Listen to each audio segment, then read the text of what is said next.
یقین رکھ دیتا ہوں کہ فضیلت والی رات ہے، اس میں کوئی شک نہیں ہے، لیکن اس فضیلت کا مطلب یہ نہیں ہے کہ اس کو تہوار بنایا جائے۔ آپ کو شاید معلوم ہے، اور معلوم نہیں ہے تو آج آپ نوٹ کر لیں، مسلمانوں کے تہوار دن کے ہوتے ہیں، رات کے نہیں۔ مسلمانوں کا تہوار عید کی نماز رات کے 12 بجے رات میں، دن میں، اور بقرہ عید کی نماز دن میں، اور قربانی دن میں کہ رات میں؟ اچھا، عجیب بات ہے، بلکہ بہت ہی عجیب بات ہے۔ آپ ان سے کہو لوگوں سے قربانی رات میں کر لو، نہیں کریں گے، نہیں کریں گے۔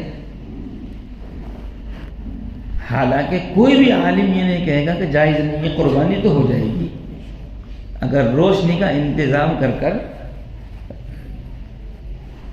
رگیں پوری کٹ جائیں، وہ نظر آ جائے، اس انتظام کے ساتھ کوئی کسی نے رات میں قربانی کر لی، قربانی تو ہو جائے گی، لیکن افضل دن میں ہے کہ رات میں؟ اور آپ دن میں کرتے ہیں کہ رات میں کرتے ہیں؟ اور اگر آپ نے محلے میں ایک بینر لگا دیا کہ ہم رات میں قربانی کریں گے تو لوگ آپ کی مخالفت کریں گے نہیں کریں گے؟ کیوں؟ یہ اسی کا اثر ہے کہ جانتے تو ہیں تہوار دن میں ہوتا ہے، رات میں۔ ہم کوئی عیسائی ہیں جو رات کو موم بتی جلائیں؟ عیسائیوں کے زیادہ تر تہوار رات کے ہیں، نائٹ، فلاں نائٹ اور فلاں نائٹ۔ مجوسیوں کے آگ پوجنے والے، آتش پرستوں کے سارے تہوار رات کے ہیں۔ کیوں؟ رات کو ہی آگ جلے گی تو دکھے گی، دن میں کس کو دکھے گی؟ تو آتش پرستوں کے تہوار رات کے ہوتے ہیں، عیسائیوں کے تہوار رات کے ہوتے ہیں، اور مسلمانوں کے تہوار دن کے ہوتے ہیں۔ تو شب برات تہوار ہے، یہ عبادت کی رات ہے، عبادت کی رات ہے۔ اب تو ماشاءاللہ کپڑے بھی سلتے ہیں، پکوان بھی پکتے ہیں۔ میں تو کہہ رہا تھا کسی سے مذاق میں کہ پہلے زمانے میں لوگ یہ کہا کرتے تھے کہ شب برات میں حلوے کی فضیلت ہے، حلوے کی فضیلت ہے، تو اس زمانے میں اختلاف نہیں ہوا، اس لیے کہ پہلے ایک ہی حلوہ ہوتا تھا، لے دے کے سوجی کا حلوہ بس ختم بات۔ اور اگر مولوی اس زمانے میں بیان کرتے کہ حلوہ کی بہت فضیلت ہے تو اختلاف ہو جائے گا، گاجر کا حلوہ کی زیادہ فضیلت ہے، گیا کے حلوہ کی زیادہ فضیلت ہے، سوجی کا حلوہ کی زیادہ فضیلت ہے، میدے کے حلوہ کی زیادہ فضیلت ہے، اور ہمیں تو پتہ نہیں جتنا آپ کو پتہ ہے۔ انناس کا حلوہ جناب، اور جناب چنے کا حلوہ، اب مختلف قسم کے حلوہ آئیں گے کہ حضرت زیادہ فضیلت کون سے حلوے کی؟ انڈوں کا حلوہ، سبحان اللہ، واہ۔ اور ادب سے اس کا نام نورانی حلوہ، واہ۔ اس کو قرآن میں نور نظر نہیں آیا، اس کو نماز میں نور نظر نہیں آیا، اور اس کو جناب عبادت میں نور نظر نہیں آیا۔ نور نظر آئے تو قائم ہے حلوہ نورانی، سبحان اللہ، استغفر اللہ، استغفر اللہ۔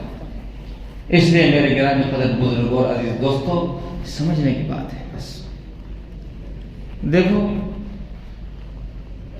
عمل وہ ہے جو خدا کو اور خدا کے رسول کو پسند آئے، نیکی وہ ہے جو خدا کو، جس کے لیے نیکی کی جا رہی ہے، اس کو پسند آئے۔ اس لیے یہ کوئی تہوار نہیں ہے، اور نہ کوئی ایسی روایت ہے کہ ایک رات عبادت کر لو سیدھے جنت میں جاؤ۔ اب ایک بنیادی اصول کی بات سمجھ لیجیے آپ، اصل ہے صراط مستقیم۔ اصل کیا ہے جی؟ تھوڑی دیر کے لیے آپ جاؤ، مذاق سے باہر آ جاؤ۔ اصل کیا ہے؟ صراط مستقیم، اسی کی دعا مانگی گئی ہے، اہدنا الصراط المستقیم۔ صراط مستقیم پر کب چل پائیں گے؟ جب آپ مسائل پر چلو گے۔ سمجھ لو، یہ لائن لکھ لو اپنے پاس۔ اصل کیا ہے جی؟ صراط مستقیم. اور صراط مستقیم پر کب چل پاؤ گے؟ جب مسائل اور احکام پر چلیں گے. نماز صراط مستقیم والی نماز جب ہوگی جب نماز کے مسائل کا خیال ہوگا. روزہ صراط مستقیم والا روزہ جب ہوگا جب روزے کے مسائل کا خیال رکھا جائے گا. حج اور عمرہ صراط مستقیم والا جب ہوگا جب حج اور عمرے کے مسائل کا خیال رکھا جائے گا. تو صراط مستقیم اصل ہے، اور صراط مستقیم پر جب چلا جائے گا جب اس شعبے کے عمل کو مسائل کے ساتھ زندہ کیا جائے، مسائل کے ساتھ چلا جائے. اور مسائل پر امت آئے گی فضائل کے راستے سے. تو فضائل صرف ایک جھنڈی ہے، ٹرین کو ہر جھنڈی دکھا کے چلے گی. فضیلت اس لیے بیان کی جاتی ہے تاکہ امت مسائل تک آ جائے. مسائل اس لیے درست کرائے جاتے ہیں تاکہ امت صراط مستقیم پر چل جائے. یہ بنیادی بات اور خلاصہ کی بات ہے. فضائل اس لیے نہیں ہوتے کہ مسائل کو چھوڑوا دیا جائے، فضائل اس لیے نہیں ہوتے کہ صراط مستقیم سے ہٹا دیا جائے، نہیں. تو میرے عزیزو، یہ فضیلت کی رات ہے. اس کا مطلب یہ نہیں کہ مسائل ختم ہو گئے، صراط مستقیم مٹ گیا، یہ مطلب نہیں ہے. اور فضیلت کے لیے کیا کرنا ہے؟ نمازوں کو، فرض نمازوں کو پڑھے. آدمی تھوڑی سی عبادت اضافی جو کر سکے وہ کر لے. بعض روایت سے معلوم ہوتا ہے کہ اللہ تعالیٰ کی طرف سے اعلان کروایا جاتا ہے، علم مستغفرین، کیا کوئی ہے استغفار اور معافی مانگنے والا کہ ہم اس کی مغفرت کر دیں؟ حل من مسترزقین، کیا ہے کوئی روزی طلب کرنے والا کہ ہم اس کو روزی دے دیں؟ ہے کوئی کسی مصیبت میں مبتلا جو ہم کو پکارے ہم اس کی مصیبت کو دور کر دیں؟ معلوم ہوا تو تہجد پڑھو، دعا مانگو. یہ اس کی رات ہے. اللہ کا شکر ہے کہ ہمارے معاشرے میں سے وہ چیزیں ختم ہو رہی ہیں کہ راتوں کو لوگ نقصان کرتے تھے، لائٹیں پھوڑتے تھے، گاڑیاں توڑتے تھے، جلوس نکالتے تھے. وہ چیزیں ختم ہو رہی ہیں. جو کچھ باقی رہ گیا اس کو ختم کرنا ہے مزید انشاءاللہ. اور جتنا ہو سکے اس میں عبادت کر لیں. رات کو آدمی جگہ فضیلت کس چیز کی بیان ہے یہ بھی دیکھیں نا جی. جب فضیلت کی جہاں بھی لاتے ہیں وہاں کچھ نیک اعمال ہیں، ان میں لگنا ہے، ان کے علاوہ نہیں، شیطان کا حصہ نہیں ڈالنا.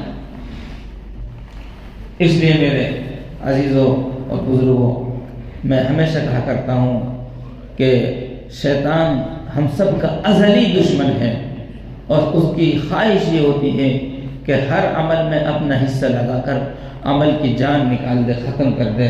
اس لیے اس کی کوشش یہ ہوتی ہے کوئی بھی نیکی ہو تو اس میں وہ اپنا حصہ ڈال دیتا ہے. کہیں حلوہ ڈال دیا، کہیں شربت ڈال دیا، کہیں اگربتی ڈال دی، کہیں موم بتی ڈال دی، کہیں کچھ اور چیز ڈال دی. ہم تو ہماری عبادت اگربتی، موم بتی، پھولوں کی عبادت ہمارے یہاں ہوتی تو ہماری نماز میں ہوتی، ہمارے محراب پر یہ چیزیں ہوتی، ہمارے ممبر پر یہ چیزیں ہوتی. یہ تو ایک ضرورت ہے. تاریخ پڑھیے آپ، سیرت پڑھیے، 9 سال تک مسجد نبوی میں چراغ تک نہیں جلا. ہم چراغ پرست ہے ہی نہیں، ہم آگ پرست ہے ہی نہیں. ہم تو اس کے ایک اللہ کے سامنے جھکنے والے ہیں. قبرستان جانے کا مسئلہ صرف اتنا ہے کہ ساری زندگی میں سرکار دو عالم جناب حضرت محمد رسول اللہ صلی اللہ علیہ وسلم ایک مرتبہ تشریف لے کر گئے بغیر کسی اعلان کے، بغیر کسی جماعت بنانے کے. ایک بھی صحابی حضور کے ساتھ نہیں گیا، تنہا تشریف لے گئے. ایسا موقع آپ کو مل جائے ایک دفعہ کر لیجیے آپ. لیکن ٹہل لگانے کے لیے، چہل قدمی کرنے کے لیے، کھانا ہضم کرنے کے لیے قبرستان جانا یہ نہیں ہے. اس لیے میرے عزیزوں اور دوستو، جس طریقے سے ہم کام کاج کو باریک نگاہ سے دیکھتے ہیں کہ کدھر عیب ہے، اسی طریقے سے ہم اپنے عمل کو دیکھیں کہ ہمارے عمل میں عیب کہاں ہے. اللہ تعالی ہم سب کو صحیح معنی میں دین کی سمجھ عطا فرمائے، عمل کی توفیق عطا فرمائے. وآخر دعوانا الحمد للہ رب العالمین.